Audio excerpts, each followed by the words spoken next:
Assalamualaikum warahmatullahi wabarakatuh. Halo, selamat pagi kawan Diska. Berjumpa kembali dalam program Info Sehat, informasi seputar kesehatan. Bersama Ilmilai di sini yang akan menemani kawan Diska semuanya, tentunya dengan topik kesehatan yang akan kita bahas hari ini. Dan telah hadir di studio ada narasumber kita pada hari ini, ada Ibu Tri Wahyuning Novitasari SKM yang merupakan Subkoor PMPTM. Halo, apa kabar Bu Vita? Alhamdulillah baik. Oke, Bu Vita mungkin bisa disapa dulu kawan Diska yang sudah join di IG Live kami. Halo kawan Diska, apa kabar? Semoga baik-baik saja ya. Oke, kawan Diska semuanya yang telah join di IG Live kami di @promkes Kota Madiun. Nantinya jika ada pertanyaan bisa langsung ditulis di kolom komentar dan akan langsung dijawab oleh Bu Vita pada hari ini. Bu Vita, tanggal 1 Desember ini kan selalu diperingati sebagai Hari AIDS sedunia gitu ya Bu ya? Ya. Makanya hari ini kita akan membahas lebih mendalam mengenai penyakit AIDS itu sendiri. Mungkin untuk awalan nih Bu, sebenarnya penyakit AIDS ini apa sih? Ya, jadi kita mengenal istilah HIV/AIDS ya. Kalau HIV itu adalah Human Immunodeficiency Virus. Jadi virus yang menyerang kekebalan tubuh dari manusia. Kemudian AIDS itu adalah Acute Immunodeficiency Syndrome, adalah kumpulan gejala yang timbul akibat penurunan kekebalan tubuh manusia akibat virus dari HIV. Jadi HIV itu adalah virusnya, kemudian AIDS itu adalah kumpulan gejala penyakit yang timbul karena virus HIV itu. Oke. Ya, jadi AIDS ini juga merupakan sebutan tingkatan infeksi HIV pada stadium 4. Jadi HIV itu ada beberapa stadiumnya. Ada stadium 1, stadium 2, dan stadium 3 dan 4. Di mana untuk AIDS ini juga sudah merupakan masuk pada stadium 4, di mana sudah banyak sekali terjadi infeksi oportunistik maupun penyakit koinfeksi lainnya.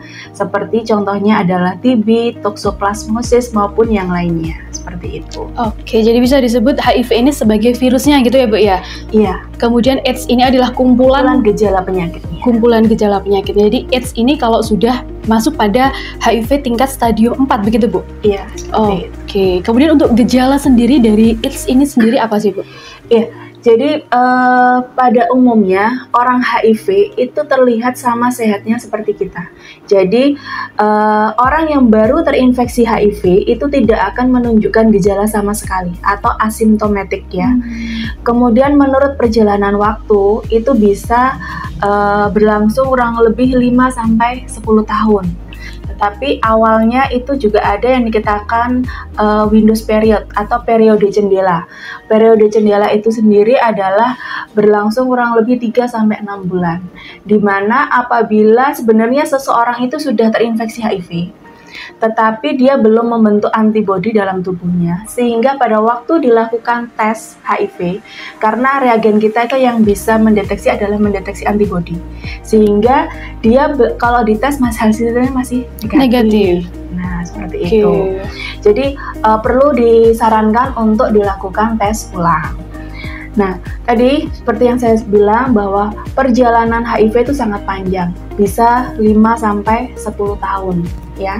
Baru nanti akan memunculkan gejala-gejala yang signifikan. Contohnya mungkin penurunan berat badan yang secara drastis, atau mungkin tumbuh jamur ya berupa bercak putih di lidah, mulut maupun kelamin, atau bisa juga diare kronis, diare 1 bulan terus diobati ini nggak sembuh-sembuh.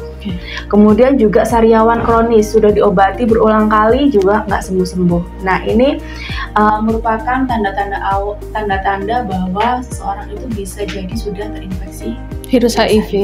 Oke, jadi waktunya ini rentannya lama gitu ya Bu, sampai timbulnya gejala-gejala tadi ya Bu ya, 5-10 tahun. Oke. Kemudian siapa saja sih Bu yang beresiko terkena HIV ini? Ya, semua orang sebenarnya beresiko, apalagi jika memiliki perilaku yang beresiko. Tetapi ada 2 macam kelompok populasi HIV yang beresiko. Contohnya adalah kelompok populasi kunci. Ya. Populasi kunci? Iya, populasi kunci di sini adalah pekerja seks perempuan, kemudian juga lelaki seks dengan lelaki atau gay, ya. Kemudian waria, dan pengguna narkoba suntik atau penasun. Kemudian kelompok yang kedua ini adalah kelompok populasi khusus. Contohnya di sini adalah pada golongan ibu hamil, pasien TB, kemudian pasien IMS, warga binaan pemasyarakatan, dan kelompok khusus lain yang berisiko terinfeksi. Contohnya adalah anak jalanan, pekerja migran, maupun pasangan dari ODP itu sendiri. Oke, jadi ada populasi kunci, kemudian populasi khusus gitu ya, Bu Vita ya. Tadi kan disebutkan ibu hamil ini menjadi populasi khusus gitu ya, Bu Vita ya. Karena setiap ibu hamil kita sudah menerapkan triple eliminasi ya. Setiap ibu hamil itu wajib dilakukan pemeriksaan 3. Yang pertama adalah HIV, kemudian hepatitis B, dan sifilis. Kita pengen melindungi bayi yang ada dalam kandungan ibu ini supaya tidak tertular dari virus dari si ibu. Karena itu kita pengen diperiksa 3 ini. Apabila diketahui ada penularan atau diketahui lebih dini, segera dilakukan tindakan pencegahannya. Oke. Kemudian untuk penularan, Bu, penularan HIV ini sebenarnya gimana sih?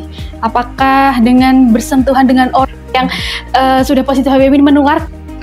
Ya, sebenarnya HIV ini penularannya jelas ya. Jadi tidak seperti TB. Kalau TB itu kan kalau kita nggak ngerti ya, ada TB kemudian dia juga belum diobati, dia batuk bersin aja satu ruangan ini bisa kena.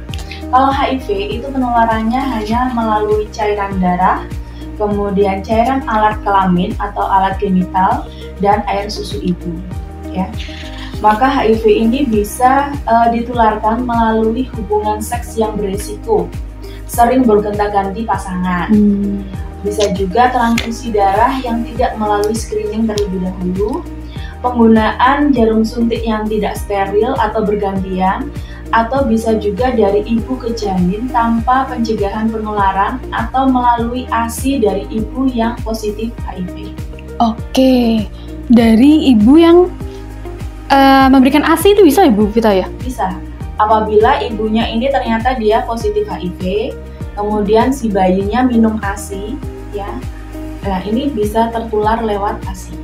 Oke. Jadi ini ya patut diwaspadai juga nih. Mungkin untuk di luar sana kawan Diska semuanya jika mengalami gejala atau apapun tadi yang disebutkan oleh Bu Vita bisa langsung melakukan pemeriksaan gitu. Kemudian untuk HIV/AIDS ini sebenarnya apakah benar menularnya hanya dengan hubungan seksual? Iya, seperti yang tadi saya sebutkan bahwa tidak hanya dari hubungan seksual saja, tapi bisa juga dari ibu ke bayinya juga. Jadi memang hubungan seksual ini adalah salah satu penularan yang paling utama, tapi ada beberapa media lagi yang menjadi media penularan. Memang cara-cara penularan HIV yang umum itu adalah hubungan seksual yang berisiko dan dilakukan tanpa menggunakan kondom. Ya. Kita memang tidak melegalkan penggunaan kondom, tetapi kalau memang masyarakat masih memiliki perilaku yang berisiko, suka jajan dalam artian jajan ya. Ini memang harus selalu menggunakan kondom. Dinkes menyediakan kondom gratis ya bagi siapa yang memiliki yang berisiko, terutama yang berisiko bisa minta ke tenaga penjangkau kami juga ya. Hubungan seksual tanpa kondom ini baik hubungan seksual melalui vaginal, anal maupun oral. Nggak minta penjelasan kan?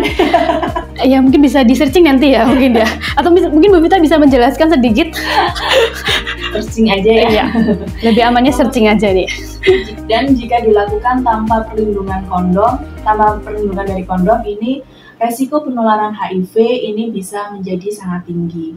Kemudian juga berbagi jarum suntik ya. Berbagi jarum suntik yang sudah terkontaminasi oleh darah seseorang yang terinfeksi HIV ini juga bisa menularkan virus ini ke orang lain. Kemudian dari ibu hamil ke anaknya, ya. HIV bisa menular pada saat ibu hamil yang terinfeksi ke bayi pada saat kehamilan, persalinan maupun pada saat proses menyusui. Kemudian juga bisa dari transfusi darah, tapi ini sangat jarang terjadi ya, karena di tempat kita ini sudah ada proses screening ya, baik dari PMI maupun yang lainnya. Jadi yang sebenarnya perlu digarisbawahi ini adalah tidak semua cairan tubuh itu bisa menularkan HIV. HIV hanya ditemukan pada darah, sperma, cairan vagina, dan ASI. Cairan tubuh lain contohnya air liur, keringat, air mata ini tidak menularkan HIV. Kontak fisik sehari-hari contohnya adalah kita bersalaman, berpelukan, bahkan berciuman, itu tidak akan menularkan virus HIV, atau berbagi peralatan makan bersama ini juga tidak akan menularkan virus HIV. Oke, jadi kalau misalkan ada yang mengatakan dengan berjabat tangan atau dengan berpelukan ini bisa menularkan HIV, ini sebenarnya hoax gitu ya Bu ya. Berarti ini mitos gitu. Faktanya tidak menularkan melalui cairan keringat gitu. Kemudian cara pencegahan dari HIV sendiri ini gimana sih Bu Vita? Ya, cara pencegahan kita mengenal istilah ABCDE ya. Yang A ini adalah abstinensia.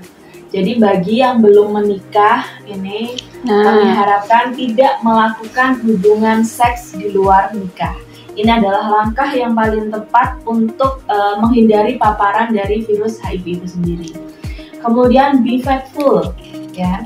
Bagi yang sudah menikah ini tidak melakukan hubungan seks di luar pasangan yang resminya ya. Jadi bersikap saling setia. Betul. Cukup satu saja. Satu saja cukup gitu. Jangan coba-coba jadi dua.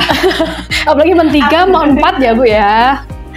Kecuali ini ya, mungkin dalam Islam ada istilah poligami dan sudah dapat izin dari istri pertama tentunya. Harus izin dulu. Kemudian juga gunakan kondom ya. Gunakan kondom yang baru tiap berhubungan seks, baik melalui vagina maupun melalui dubur. Nah, ini terutama bagi golongan G atau golongan LSL yang biasanya melakukan hubungan seks lewat anal atau dubur, juga selalu gunakan kondom ya. Kemudian drugs no, hindari penggunaan narkoba, terutama adalah jarum suntik, dan edukasi, E-nya di sini ada edukasi. Perbanyak informasi yang benar mengenai HIV, baik itu dari cara penularan, cara pencegahannya, maupun dari pengobatannya. Oke, jadi ada A, B, C, D, dan E gitu ya Bu Vita ya. Ada yang terakhir adalah education, ini memperbanyak informasi mengenai penyakit HIV itu sendiri. Untuk informasi mengenai HIV ini sendiri sebenarnya kita memberikan informasi ini baiknya pada anak usia berapa sih sebenarnya untuk edukasi ini? Untuk edukasi paling tidak ya bisa dimulai sejak dini sebenarnya. Paling tidak untuk anak-anak ya usia balita itu sudah mulai dikenalkan mana yang boleh disentuh dan mana yang tidak boleh disentuh oleh orang lain. Oke. Ya, terutama di luar ayah ibunya. Betul. Nah itu yang perlu, karena kadang anak-anak juga ada yang merupakan kadang mungkin pernah dengar ya, korban dari sodomi atau ini pelecehan. Nah itu sebenarnya kita sudah harus mulai mengajarkan pada anak-anak mana bagian yang boleh disentuh dan mana bagian yang tidak boleh disentuh. Contohnya bibir, mungkin payudara, dubur, alat kelamin ya. Itu adalah contoh-contoh yang bagian yang tidak boleh disentuh oleh orang lain. Karena mungkin banyak sekali nih orang tua yang masih berpikiran kalau hal-hal ini adalah masih tabu gitu ya Bu Vita ya. Padahal harusnya memang diberikan edukasi lebih dini kepada anak itu tadi. Sehingga anak bisa, oh ini nggak boleh, oh ini berarti dilarang, nggak boleh sama bapak ibu, nggak boleh seperti itu. Jadi anak ini sudah tahu batasan mana yang boleh dan mana yang tidak boleh. Betul. Jadi edukasinya sedari dini gitu ya Bu Vita ya. Oke, kemudian Ibu untuk seseorang cara mengetahuinya dirinya ini sebenarnya terkena HIV atau tidak ini gimana sih Bu? Jadi cara seseorang kalau pengen tahu status HIV itu adalah dengan memeriksakan diri ke laboratorium, yaitu melalui kegiatan VCT atau Voluntary Counseling dan Testing, yaitu kegiatan konseling dan tes HIV yang dilakukan dengan prinsip sukarela dan rahasia. Rahasia tentunya ya Bu ya? Iya, rahasianya pasti kami akan jamin. Oke, untuk tes ini apakah langsung bisa diketahui Bu hasilnya? Bisa, langsung diketahui saat itu juga. Oke, dan kerahasiaannya akan sangat dijamin gitu ya Bu ya. Iya, nah, betul. Kemudian untuk fasilitas kesehatan yang menyediakan VCT ini di mana sih Bu? Jadi untuk layanan VCT ini dapat diakses pada semua fasilitas kesehatan yang ada di Kota Madiun, baik di 6 puskesmas maupun di 10 rumah sakit yang ada di Kota Madiun. Oke. Jadi gampang, pengen tes, monggo bisa datang. Kemudian juga baik di puskesmas maupun rumah sakit juga sudah tersedia. Sudah tersedia. Untuk kawan diska semua yang mungkin ingin memeriksakan dirinya bisa langsung datang ke fasilitas layanan kesehatan terdekat begitu. Kemudian untuk jika sudah terinfeksi HIV nih Bu, ini kan kadang orang berpikirnya ajalnya dekat gitu Bu, kan gitu ya. Kemudian infeksi HIV ini apakah bisa sembuh sih Bu? Iya. Jadi HIV ini tidak akan sembuh. Jadi sebenarnya sama seperti kayak seseorang punya penyakit jantung, penyakit diabetes, atau hipertensi harus minum obat secara rutin. HIV ini juga sama. Dia harus minum obat ARV secara rutin dan seumur hidup. Tujuannya adalah untuk mengendalikan perkembangan dari virus HIV itu di dalam tubuh. Jadi virus HIV ini unik. Dia kalau sudah masuk ke dalam tubuh kita, dia bisa melakukan replikasi diri. Jadi bisa memperbanyak diri. Dan virus ini yang akan menggerogoti sel darah putih kita. Nah, obat ARV ini adalah tujuannya untuk menghentikan laju dari perkembangan virus itu. Jadi kalau kita semakin dini tahu status kita, kemudian kita secara rutin minum obat, ini tentunya akan memperpanjang kualitas harapan hidup kita dan memperpanjang kualitas hidupnya. Oke. Jangan sampai ketahuan statusnya ini pada saat dia sudah pada kondisi yang sudah drop. Sudah stadiumnya gitu ya, Mbak. Stadiumnya sudah naik, tapi apabila ditemukan pada saat dia masih HIV positif, ini segera mungkin minum ARV, kita jaga jangan sampai orang ini jatuh pada kondisi yang lebih buruk lagi gitu ya Bu. Jadi ARV ini obat untuk mengendalikan virusnya tadi ya Bu ya, bukan untuk menyembuhkan tapi untuk mengendalikan virusnya tadi. Jadi harus tetap diminum secara rutin ya Bu. Untuk obatnya bisa didapatkan di puskesmas juga Bu? Bisa. Untuk pengobatan ARV ya, ini bisa didapatkan di 6 puskesmas. Kemudian di rumah sakit ini ada di Rumah Sakit Sudono, kemudian Rumah Sakit RSUD Kota Madiun atau Rumah Sakit Sekaten, kemudian Rumah Sakit BKT, Rumah Sakit Paru Manguharjo, kemudian Rumah Sakit Gria Husada dan Rumah Sakit RSI. Oke, jadi bisa didapatkan di situ nih untuk kawan diska semuanya ya. Kemudian Bu, untuk manfaat sendiri Bu, manfaat dari ARV ini yang diminum secara teratur dan tepat ini untuk ODA ya Bu ya, untuk yaitu apa Bu nih manfaatnya? Jadi manfaatnya ARV ini adalah merupakan tulang punggung dari pengobatan HIV ya. Obat ini bekerja untuk menghambat perkembangan dari virus HIV itu sendiri. Jadi dia tidak tidak mereplikasi dirinya terus, sehingga jumlah virus dalam tubuh seseorang ini bisa ditekan hingga tidak terdeteksi. Kemudian juga meningkatnya jumlah sel CD4. CD4 ini adalah sel kekebalan tubuh yang diserang oleh virus HIV. Jadi ARV ini membantu meningkatkan jumlah sel CD4 sehingga sistem kekebalan tubuh ini bisa berfungsi lebih baik. Jadi ARV ini kalau diminum secara tepat dan teratur, tentunya kualitas hidup seseorang ini lebih lama dan lebih sehat. Orang dengan HIV yang menjalani pengobatan ARV ini dapat memiliki harapan hidup yang sama dengan orang yang tidak terinfeksi HIV. Kemudian untuk mencegah penularan, ya. Orang dengan HIV apabila dia sudah minum obat secara rutin, kemudian dia melakukan pemeriksaan viral load, ya, dan hasilnya ternyata diketahui bahwa virus HIV-nya ini tidak terdeteksi, undetected, ya. Ini hampir memiliki resiko penularan ini yang tidak beresiko menularkan virus ke orang lain apabila dia melakukan hubungan seksual. Oke, jadi kalau misalkan virusnya tidak terdeteksi walaupun sudah ini HIV, berarti tidak bisa menularkan pada orang lain gitu, Bu? Menularkan masih bisa, tetapi resikonya sudah berkurang jauh sekali. Nah, ini terutama bagi ini ya, bagi pasangan ODIF, terutama yang menikah, ya, karena kalau pengen punya anak kan harus tidak pakai kondom ya. Iya. Kan biasanya kalau pasangan ODIF ini memang disarankan memakai kondom.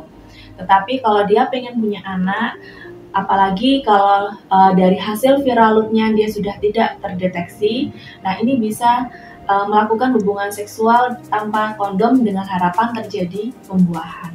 Sehingga nantinya anak yang dilahirkan ini juga tidak tertular oleh virus HIV itu tadi dari orang tuanya.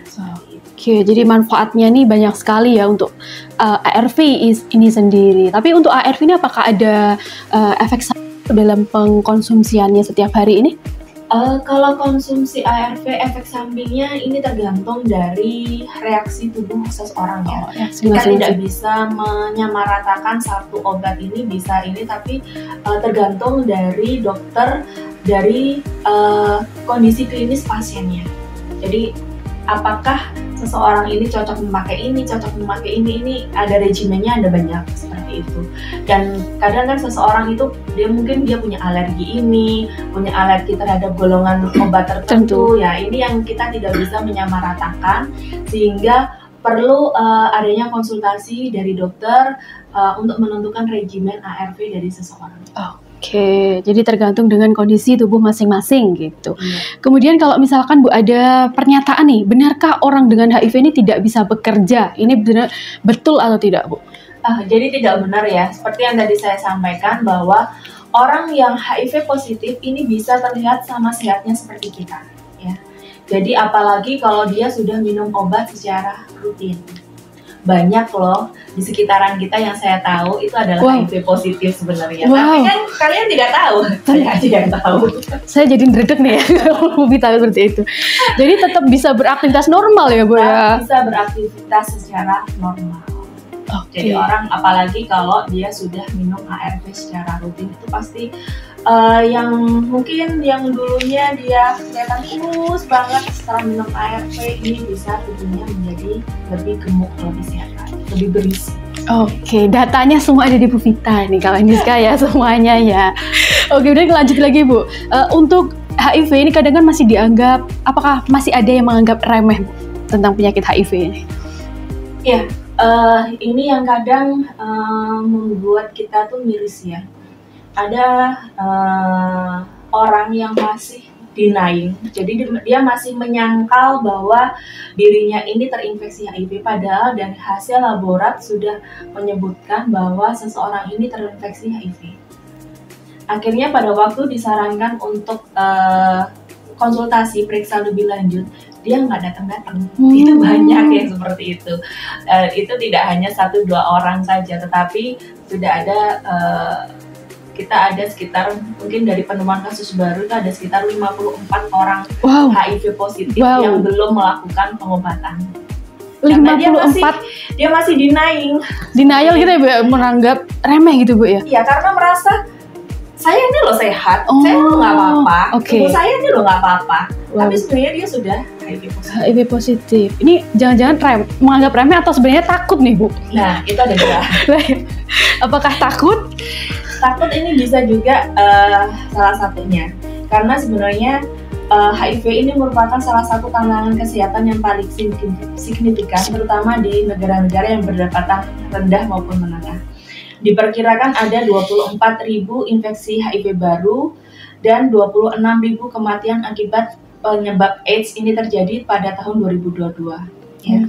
Dan ini juga berpengaruh tadi yang seperti tadi saya sampaikan bahwa masih ada penyangkalan pada diri seseorang karena dia merasa bahwa badannya masih sehat. Karena itu tadi penularan gejalanya ini kan bisa berlangsung lama. 5 sampai 10 tahun tadi. Kalau saya sih nyantai aja.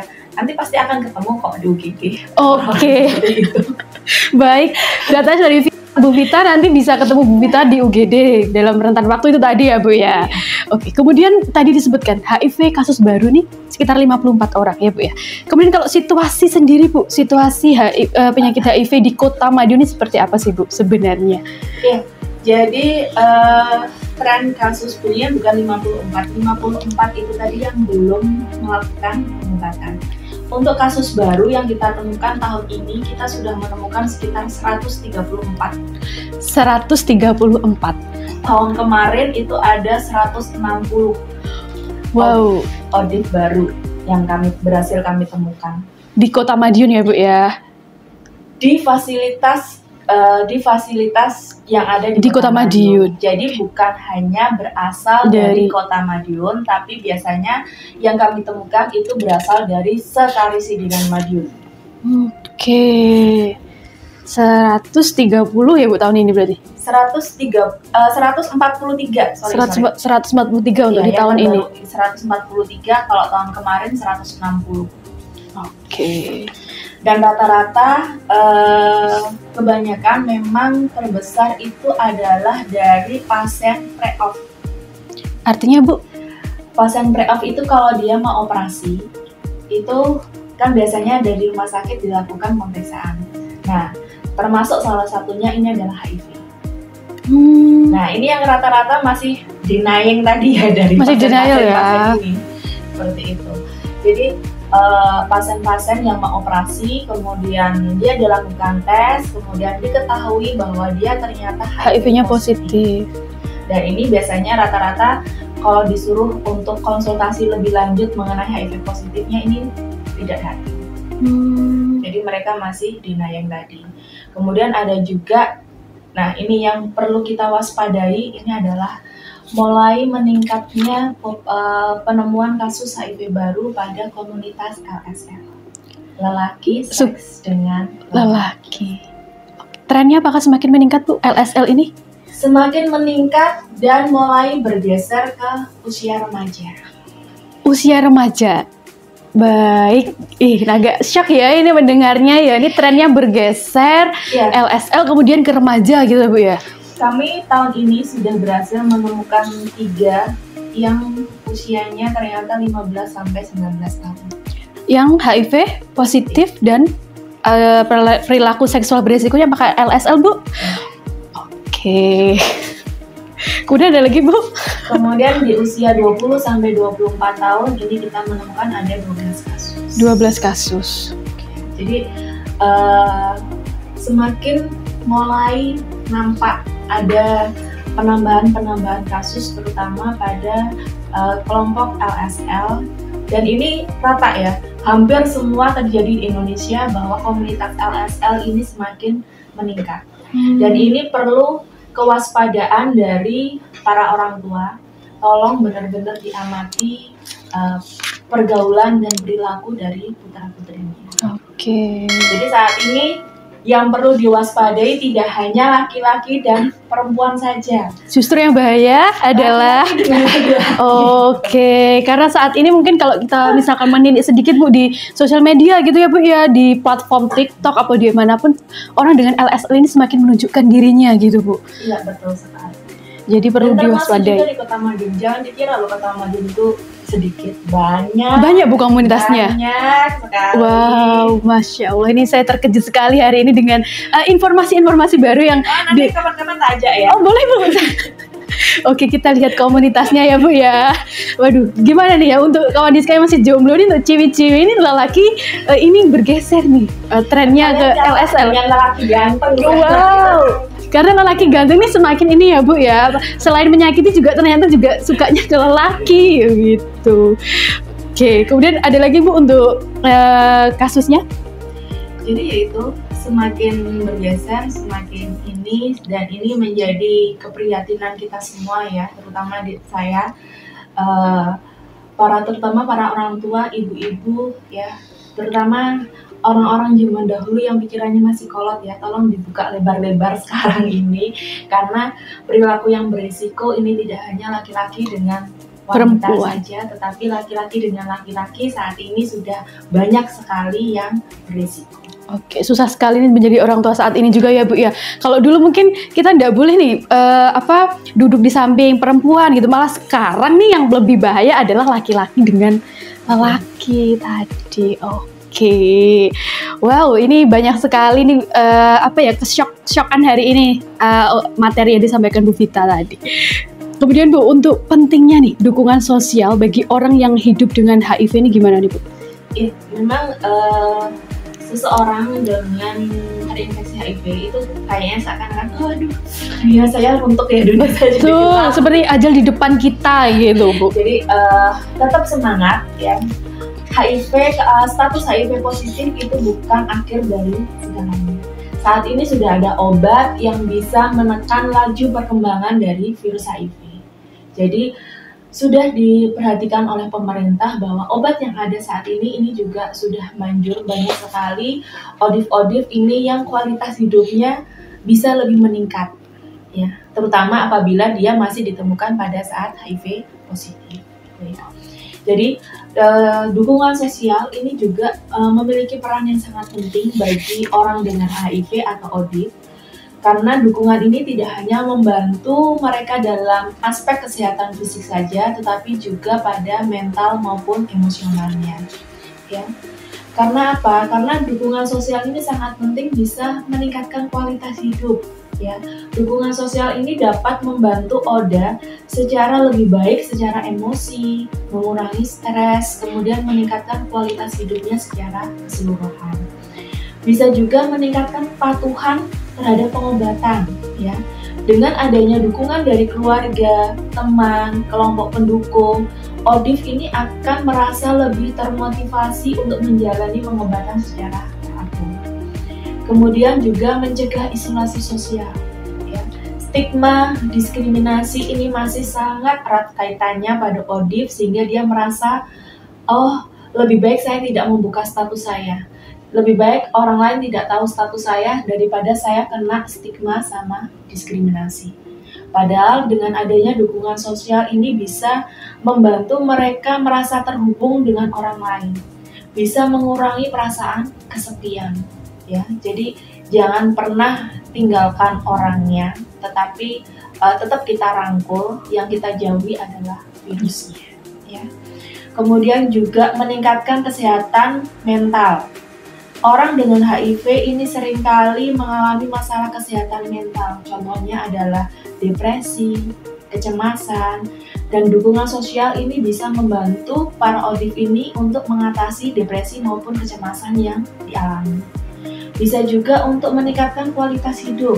Dukungan sosial ini bisa membantu ODA untuk mempertahankan pekerjaan, menjaga hubungan sosial, berpartisipasi dalam aktivitas masyarakat. Ini mungkin saya bercerita sedikit ya. Boleh Bu? Ada di salah satu kota, ini ada pelajarnya ketahuan dia HIV positif. Akhirnya sampai pihak sekolah mengeluarkan. Nah ini kan Stigma, salah satu bentuk stigma dan diskriminasi. Orang dengan HIV itu juga berhak mendapatkan pendidikan. Jangan sampai gara-gara dia HIV positif dia dikeluarkan dari pendidikan maupun pekerjaannya. Oke. Seperti itu. Jadi bentuk-bentuk dukungan sosial yang dibutuhkan oleh ODIF ini contohnya adalah dukungan emosional, mendengarkan, memberi semangat dan memahami perasaan dari ODA itu sendiri. Kemudian dukungan informasi, memberi informasi yang akurat mengenai HIV dan pengobatannya. Bisa juga dukungan praktis, misalnya membantu ODA ini dalam memenuhi kebutuhannya sehari-hari. Contohnya misal mengantar ke dokter atau membantu mengurus rumah tangganya.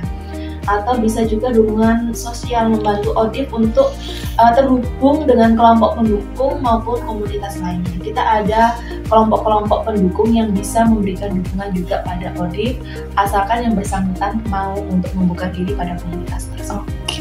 Jadi penting sekali untuk mendapatkan dukungan-dukungan tadi ya Bu ya, karena penderita HIV ini rawan akan terjadinya depresi dan kecemasan gitu ya Bu ya.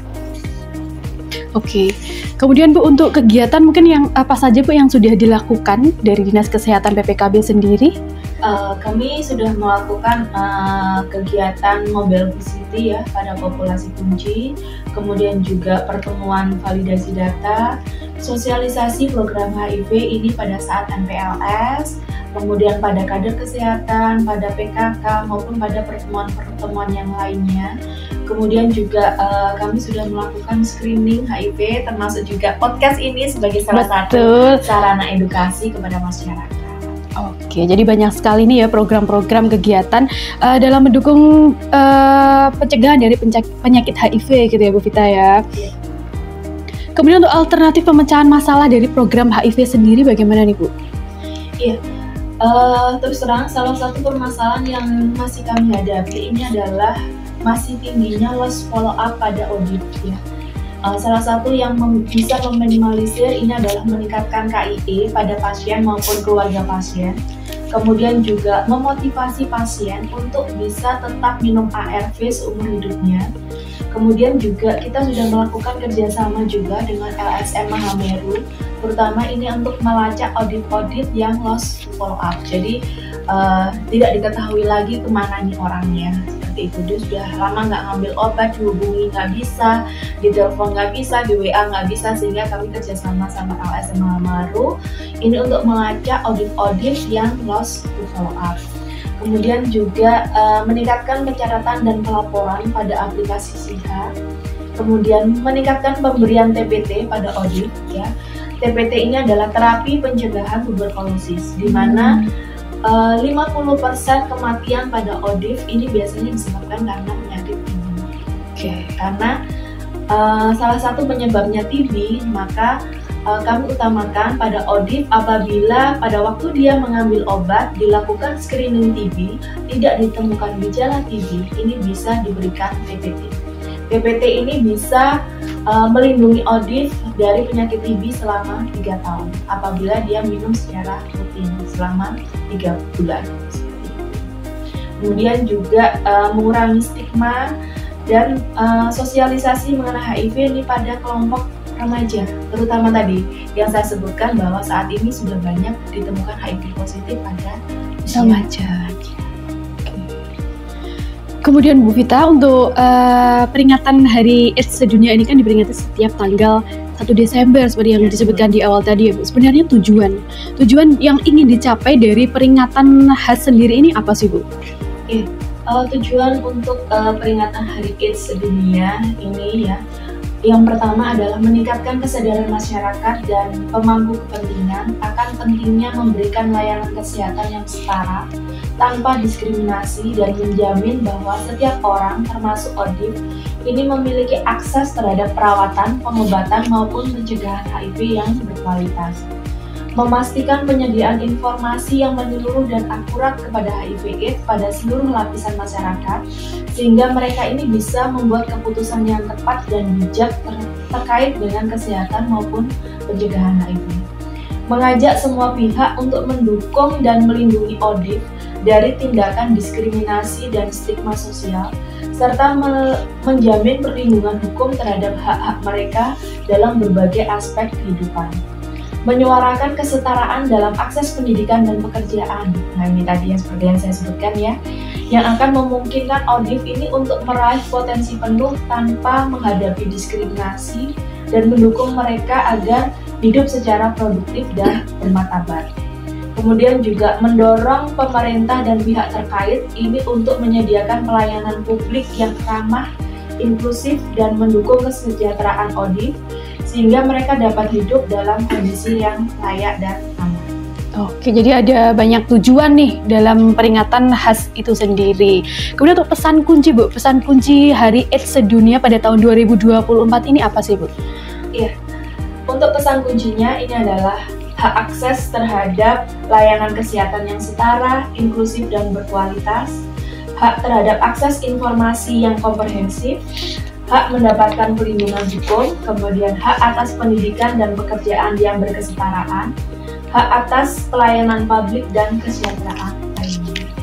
Oke, jadi pesan kuncinya ada beberapa nih ya, ada pelayanan publik dan kesejahteraan lainnya. Mungkin juga untuk Hari AIDS Sedunia ini harapannya stigma berkurang begitu ya Bu ya. Kemudian penyediaan akses informasi terkait cara pencegahan, kemudian cara pengobatan dari HIV ini semakin bisa lebih mudah diakses oleh masyarakat. Begitu. Mungkin untuk yang terakhir Ibu mau ada yang disampaikan?